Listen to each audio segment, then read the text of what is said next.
One thing that's interesting about the society we live in the age of information, with the internet making pretty much everything accessible to anyone who wants to learn about it or hear about it, is that the government and the Fed and everybody else can keep telling us how good the economy is and that there's nothing to worry about. But people and their psychology and the things that they look up online reveals a completely different story, especially this week with this viral thread going around about how the Google searches for help with mortgage haven't been this high since 2009. I mean, that's just data that doesn't lie right there. Like, there's no ulterior motive, there's no incentive to put this out there. Like, Google keeps track of what people search and how often they search it. And the search for help with mortgage hasn't been this high since 2009. That's pretty cut and dry information right there. And there's not much to read into. It means that a lot of people, more than ever since 2009, need help with their mortgage, and they're trying to find out some desperate solutions to keep their house. Now, Google Trends doesn't show the exact number of searches. It just shows the search volume, meaning that, it's high or low or medium or whatever, but it doesn't show exactly how many people are looking at this. And that's right away one of the reasons why all the economists say, well, you shouldn't worry about that. We don't even know how many people are searching this. Just because it's just as high as it was back then doesn't really mean anything. Well, I think it means everything. I mean, it doesn't really matter what the search volume is, if you ask me, because if the level is just as high as it was in 2008 or 2009, clearly that means we have a problem on our hands. Who cares what the actual number is? Does it matter if it's 5 million people or 8 million people? It's still a lot of people that are searching this up all of a sudden. And interestingly enough, the last time we saw a big spike in these search terms was in March of 2020, right at the beginning of the pandemic. This doesn't sound like a coincidence to me. By the way, today I'm walking in Corte Madera in Mariner Cove, and as you can see, it's kind of chilly today.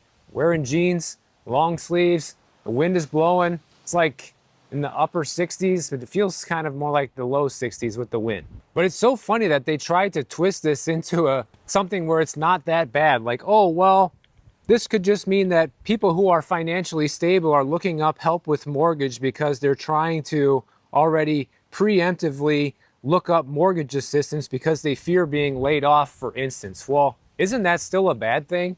Isn't it still bad that if somebody who is able to pay their mortgage right now and has a stable job right now is worried about being laid off? Isn't that a sign that the economy might not be as good as we're being told? Or how about this? It says also, recent search traffic may not be directly comparable to 2009 when internet adoption was less widespread. That's right.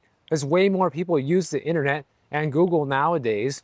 So if the search volume is just as high as it was back then, that means it's probably even higher when adjusted for the amount of people looking this up.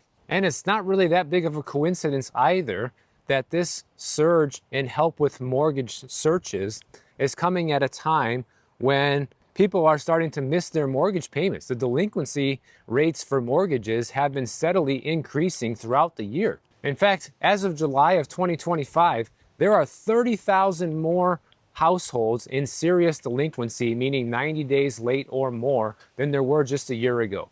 30,000 households struggling sounds like a lot to me. And according to ICE, the primary driver of stress in the mortgage market is among those mortgages that are backed by the Federal Housing Administration. FHA loans accounted for 52% of serious delinquencies nationwide in July. Just take a look at this chart right here of the delinquency rate 6 months after loan origination, okay? That's only 6 months after you buy the house and you already can't pay the mortgage. Well, you see that back in the late 90s and the early 2000s, before the last big housing market crash, that number was pretty substantial, and then it went lower for a while, and then in 2020, it started increasing again, then kind of went down. But the numbers today are still a lot higher than they were after the 2008 crash. Why are people in this situation? Well, because of how easy it is to get an FHA loan. There's too much flexibility, guys. The borrowers can have a credit score as low as 580. You can have a down payment as low as 3.5% down, and even get that 3.5% covered by other loan programs available for low income folks. Whereas a conventional mortgage requires you to have a higher down payment and a higher credit score and a stronger financial statement. What I think is going on here is I think a lot more people are in financial trouble and not able to pay their mortgage than we're being led to believe, not only because of this big uptick in the Google searches for it, but just from the fact that we know that the government has been artificially helping these people who have FHA loans, who have gone delinquent and have given them forbearances and are literally buying down their mortgage rates and using taxpayer money to do so and kind of paying their mortgage for them. This has already been proven to be happening on about 2 million properties nationwide. So imagine if all those people were in foreclosure right now, what that would do to the current housing market.